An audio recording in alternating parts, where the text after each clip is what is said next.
Mbele nichukue changu, acha mbaya. Nikubali umemfikisha nani?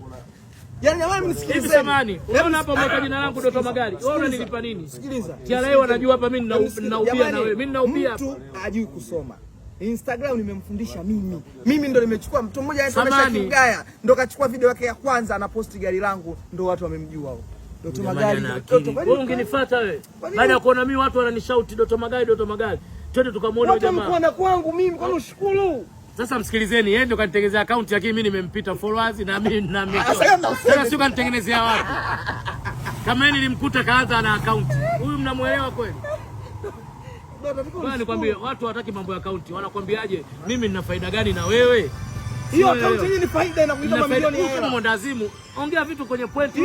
Rudi kwenye point. Mimi nina faida gani na wewe? Kila siku anajiposti kwenye mabanda yake. Leo kauza hili, leo kauza hili. Sawa? Mimi hata siku moja kusema mwanangu Doto kiwanja hichi malizia, acha roho mbaya. Acha. Eba unaona haya magari? Mimi sina hata gari moja. Mimi gari langu lile no la delivered. Lakini hamna naomba hata ile leo ligongwe hata na treni ili nitembee kwa miguu. Aanze kuambia watu hana gari. Huyu ana roho mbaya. Ogopa watu sana wanaopenda ibada kutoa mara tatu. Ibada kwake kimvuli. Mimi naongea kutoka moyoni.